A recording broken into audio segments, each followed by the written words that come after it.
ಶ್ರೀ ಗುರುಭ್ಯೋ ನಮಃ. ಹರಿ ಓಂ. ಗುರುಬ್ರಹ್ಮ ಗುರುವಿಷ್ಣು ಗುರುದೇವೋ ಮಹೇಶ್ವರ, ಗುರು ಸಾಕ್ಷಾತ್ ಪರಬ್ರಹ್ಮ ತಸ್ಮೈ ಶ್ರೀ ಗುರುವೇ ನಮಃ. ಗುರುವೇ ಸರ್ವಲೋಕಾನಾಂ ವಿಷಯೇ ರೋಗಿಣಂ ನಿಧಯೇ ಸರ್ವವಿದ್ಯಾನಾಂ ಶ್ರೀ ದಕ್ಷಿಣಾಮೂರ್ತಯೇ ನಮೋ ನಮಃ. ಆತ್ಮೀಯ ವೀಕ್ಷಕರೇ, ವಿಶೇಷವಾಗಿರ್ತಕ್ಕಂಥ ತಾರಾಮಂಡಲ, ನವೋಮಂಡಲ ಅಂತ ಹೇಳಿ ಕರಿತೀವಿ ನಾವು. ಈ ವಿಶಾಲವಾಗಿರ್ತಕ್ಕಂಥ ನವೋಮಂಡಲ ಆಕಾಶದಲ್ಲಿ ನೂರಾರು ಗ್ರಹಗಳು, ಸಾವಿರಾರು ಗ್ರಹಗಳು, ಲಕ್ಷಗಟ್ಟಲೆ ಗ್ರಹಗಳು ತಿರುಗ್ತಾ ಇರುತ್ತೆ. ಉಪಗ್ರಹಗಳಿರ್ಬೋದು, ಗ್ರಹಗಳಿರ್ಬೋದು ತಿರುಗ್ತಾ. ಅದರಲ್ಲಿ ನವಗ್ರಹಗಳನ್ನ ನಾವು ಪ್ರಮುಖವಾಗಿ ತಗೊಳ್ತೀವಿ. ಸೂರ್ಯನಿಂದ ವಿಶೇಷಗೊಂಡು ಶನಿಯವರೆಗೆ ನವಗ್ರಹಗಳನ್ನ ತಗೊಳ್ತೀವಿ. ರಾಹು ಮತ್ತು ಕೇತ ಛಾಯಾಗ್ರಹ ಆಗಿರೋದ್ರಿಂದ ನಮ್ಮ ಒಂದು ವೈದಿಕ ಜ್ಯೋತಿಷ್ಯ ಪದ್ಧತಿಯಲ್ಲಿ ಆ ರಾಹುಕೇತುಗಳನ್ನು ಕೂಡ ಗ್ರಹ ಅಂಥೇಳಿ ನಾವು ಪರಿಗಣನೆ ಮಾಡ್ತೀವಿ. ಈ ಒಂದು ಪ್ರಕಾರದಲ್ಲಿ 27 ನಕ್ಷತ್ರಗಳು, ಅಶ್ವಿನಿ, ಭರಣಿ, ಕೃತಿಕಾ, ರೋಹಿಣಿ, ಮೃಗಶಿರ, ಆರಿದ್ರ, ಪುನರುಸು, ಪುಷ್ಯ, ಆಶ್ಲೇಷ, ಮಖ, ಪುಬ್ಬ, ಉತ್ತರ, ಹಸ್ತ, ಚಿತ್ತ, ಸ್ವಾತಿ, ವಿಶಾಖ, ಅನುರಾಧ, ಜ್ಯೇಷ್ಠ, ಮೂಲ, ಪೂರ್ವಾಷಾಢ, ಶ್ರವಣ, ಧನಿಷ್ಠ, ಶತಭಿಷ, ಪೂರ್ವಭಾದ್ರ, ಉತ್ತರ ಭದ್ರ, ರೇವತಿ 27 ನಕ್ಷತ್ರಗಳು. ಅಭಿಜಿನ್ ನಕ್ಷತ್ರ ಸೇರಿದ್ರೆ 28 ನಕ್ಷತ್ರಗಳು. ಈ ನಕ್ಷತ್ರಗಳು ವಿಶೇಷವಾಗಿ ಹೊಳಪನ್ನು ಕೊಡ್ತಾ ಇರಬೇಕಾದ್ರೆ ಆ ನಕ್ಷತ್ರಗಳ ಮೇಲೆ ಗ್ರಹಗಳ ಸಂಚಾರ ಇರುತ್ತೆ. ಈ ಶನಿ ತನಕ ಏನು ಗ್ರಹಗಳಿದೆಯಲ್ಲ ಅವುಗಳ ಸಂಚಾರ ಇರುತ್ತೆ. ಆ ಗ್ರಹಗಳೆಲ್ಲ ತಮ್ಮ ಪರಿಧಿಯಲ್ಲಿ ಸುತ್ತಿ ಸುತ್ತಿ ಸುತ್ತಿ ಮುಂದೆ ಮೂವ್ ಆಗ್ತಾ ಇರುತ್ತೆ ಗ್ರಹಗಳು. ಈ ಕಡೆ ಮಧ್ಯದಲ್ಲಿ ಸೂರ್ಯನು ಕೂಡ ವಿಶೇಷವಾಗಿ ನಿಧಾನಕ್ಕೆ ಸುತ್ತಾ ಇರ್ತಾನೆ. ಈ ರೀತಿಯಾಗಿರ್ತಕ್ಕಂಥ ಅದ್ಭುತವಾಗಿರ್ತಕ್ಕಂಥ ದೇವರಿಂದ ಸೃಷ್ಟಿಯಾಗಿರ್ತಕ್ಕಂಥ ನವೋಮಂಡಲದಲ್ಲಿ ಆ ಒಂದು ನಕ್ಷತ್ರ ಮತ್ತು ಆ ಗ್ರಹಗಳ ಒಂದು ಕಿರಣಗಳು ಭೂಮಿಯ ಮೇಲೆ ಬಿದ್ದಾಗ ಕೋಟಿಗಟ್ಟಲೆ ಮಕ್ಕಳ ಒಂದು ಜನನ ಆಗುತ್ತೆ, ಸಂತಾನ ಆಗುತ್ತೆ, ಜನನ ಆಗುತ್ತೆ. ಆ ಜನನ ಆದಾಗ ಇಂಥದ್ದೇ ನಕ್ಷತ್ರ, ಇಂಥದ್ದೇ ರಾಶಿ ಅಂಥೇಳಿ ನಾವು ಜ್ಯೋತಿಷ್ಯದ ಪ್ರಕಾರ ನಾವು ಅದನ್ನು ಒಂದು ಪುಸ್ತಕದಲ್ಲಿ ಬರೆದಿರ್ತೀವಿ. ಅದನ್ನು ಜಾತಕ ಅಂಥೇಳಿ ಕರಿತೀವಿ, ಇಂಗ್ಲೀಷಲ್ಲಿ ಹಾರೋಸ್ಕೋಪ್ ಅಂಥೇಳಿ ಕರಿತೀವಿ. ಈ ಒಂದು ಜಾತಕದಲ್ಲಿ ಯಾವ ಯಾವ ಗ್ರಹ ಯಾವ ಯಾವ ಸಮಯದಲ್ಲಿ ಹೇಗೆ ರಿಯಾಕ್ಟ್ ಮಾಡ್ತಾ ಇದೆ ಅಂತಕ್ಕಂಥದ್ದನ್ನು ದಶೆ ಮತ್ತು ಫಲ ಅಂಥೇಳಿ ನಾವು ಬರೆದಿರ್ತೀವಿ.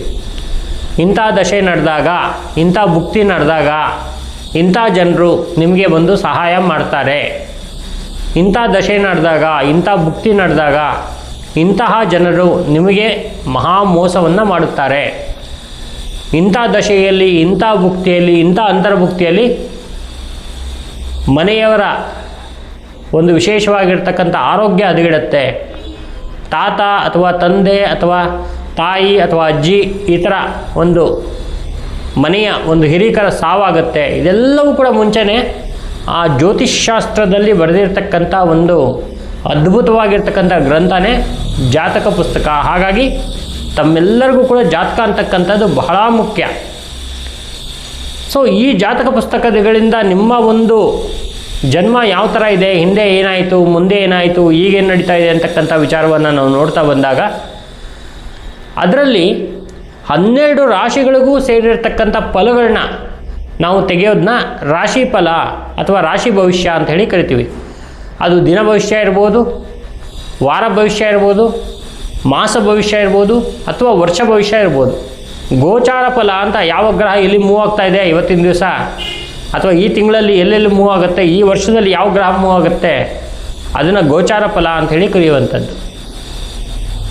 ಈ ಥರ ಇದ್ದಾಗ ಕೆಲವು ರಾಶಿಗಳು ಆಕಸ್ಮಿಕ ಒಂದು ಯೋಗವನ್ನು ಕೊಟ್ಬಿಡುತ್ತೆ, ಆಕಸ್ಮಿಕ ಧನಯೋಗವನ್ನು ಕೊಟ್ಬಿಡುತ್ತೆ. ಆ ಧನಯೋಗವನ್ನು ಆ ರಾಶಿಗಳೇನೋ ಕೊಟ್ಬಿಡುತ್ತೆ. ಆದರೆ ಕೊಟ್ಟಾಗ ಆ ರಾಶಿಗಳಲ್ಲಿರ್ತಕ್ಕಂಥ ಜನರು ಒಳ್ಳೆಯ ಒಂದು ಶ್ರದ್ಧೆ ಭಕ್ತಿಗಳಿಂದ ಗುರು ಹಿರಿಯರ ಒಂದು ಸೇವೆಯನ್ನು ಮಾಡ್ಕೊಂಡಿರ್ತಕ್ಕಂಥವರು, ಆಧ್ಯಾತ್ಮಿಕ ಕ್ಷೇತ್ರದಲ್ಲಿರೋರಿಗೆ ಒಂದು ಅದ್ಭುತ ಫಲ ನಡೆಯುತ್ತೆ. ಅಂತಹ ವಿಶೇಷ ರಾಶಿ ಯಾವುದು ಅಂತ ಹೇಳಿದ್ರೆ ಕರ್ಕಾಟಕ ರಾಶಿ ಜೂನ್ ತಿಂಗಳಿಂದ ಕರ್ಕಾಟಕ ರಾಶಿಯವರಿಗೆ ವಿಶೇಷ ಫಲ ಈ ಒಂದು ವರ್ಷದಲ್ಲಿ ಕಾಣಬರುತ್ತೆ. ಇನ್ನು ಅದ್ಭುತವಾಗಿರ್ತಕ್ಕಂಥ ಫಲ ಈ ಒಂದು ವರ್ಷದಲ್ಲಿ 48 ಗಂಟೆಗಳಲ್ಲಿ ಒಂದು ವಿಶೇಷವಾಗಿರ್ತಕ್ಕಂಥ ಯೋಗ ಕ್ರಿಯೇಟ್ ಆಗಿ ಆ 48 ಗಂಟೆ ಒಳಗಡೆ ಒಂದು ಅದ್ಭುತ ಫಲ ಕೊಡುವಂತಹ ಏಕೈಕ ರಾಶಿ ಯಾವುದು ಅಂತ ಕೇಳಿದ್ರೆ ಮೀನರಾಶಿ. ಮೀನರಾಶಿಯಲ್ಲಿ ಬರುವಂತಹ ರೇವತಿ ನಕ್ಷತ್ರ, ಪೂರ್ವಭಾದ್ರ, ಉತ್ತರಾಭಾದ್ರ ನಕ್ಷತ್ರದವರಿಗೆ ವಿಶೇಷವಾಗಿರ್ತಕ್ಕಂಥ ಒಂದು ಅದ್ಭುತ ಫಲ ಈ ವರ್ಷದಲ್ಲಿ ಉಂಟಾಗುತ್ತೆ. ಅದು ಹೆಂಗೆ ಉಂಟಾಗತ್ತಂದರೆ 48 ಗಂಟೆ ಒಳಗಡೆ ಏನೋ ಒಂದು ವಿಶೇಷವಾಗಿರ್ತಕ್ಕಂಥ ಒಂದು ಯೋಗ ಬಂದು ನಿಮ್ಮ ಕೆಲಸ ಎಷ್ಟೋ ವರ್ಷಗಳಿಂದ ತಡೆ ಹಿಡಿದಿರ್ತಕ್ಕಂಥ ಕೆಲಸ ಇರ್ಬೋದು, ಅಥವಾ ಮಾಡೋಕ್ಕೆ ಹೊರಟಿರ್ತಕ್ಕಂಥ ಕೆಲಸ ಇರ್ಬೋದು, ಅದು ಆಗುವಂಥದ್ದು ಇರುತ್ತೆ.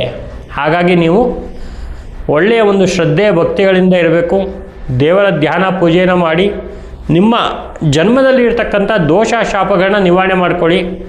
ಅಥವಾ ಏನಾದರೂ ತೊಂದರೆಗಳಿದ್ದರೆ, ತಾಂತ್ರಿಕವಾಗಿ ಮಾಂತ್ರಿಕವಾಗಿ ತೊಂದರೆಗಳಿದ್ದರೆ ನಮ್ಮ ಹತ್ರ ಬಂದು ಅದಕ್ಕೆ ಪ್ರಶ್ನೆಯನ್ನು ಹಾಕಿಸಿ ಅದಕ್ಕೆ ಸರಿಯಾಗಿರ್ತಕ್ಕಂಥ ಪರಿಹಾರವನ್ನು ತಗೊಳ್ಳಿ. ಈ ಒಂದು ಯೋಗವನ್ನು ನೀವು ಅನುಭವಿಸ್ಬೇಕು ಅಂತ ಹೇಳಿದ್ರೆ ವಿಶೇಷವಾಗಿರ್ತಕ್ಕಂಥ ಗುರು ಆರಾಧನೆ ಮಾಡುವಂಥದ್ದು, ಕಡಲೆಕಾಳು ದಾನ ಮಾಡುವಂಥದ್ದು, ಮತ್ತು ಹಿರಿಯರಿಗೆ ಒಂದು ವಿಶೇಷವಾಗಿರ್ತಕ್ಕಂಥ ಅಕ್ಕಿ, ಅವರು ಹೊದ್ಕೊಳ್ಳೋಕ್ಕೆ ಒಂದು ಬೆಡ್ಶೀಟು, ಈ ಥರದ್ದು ದಾನ ಕೊಟ್ಟು ನಮಸ್ಕಾರ ಮಾಡುವಂಥದ್ದು ಬಹಳ ಮುಖ್ಯವಾಗಿರುತ್ತೆ. ಇನ್ನು ಮುಂದಿನ ವಿಡಿಯೋದಲ್ಲಿ ಇನ್ನೊಂದು ಅದ್ಭುತವಾಗಿರ್ತಕ್ಕಂಥ ವಿಚಾರದ ಬಗ್ಗೆ ಮಾತಾಡೋಣ. ನಮಸ್ಕಾರ.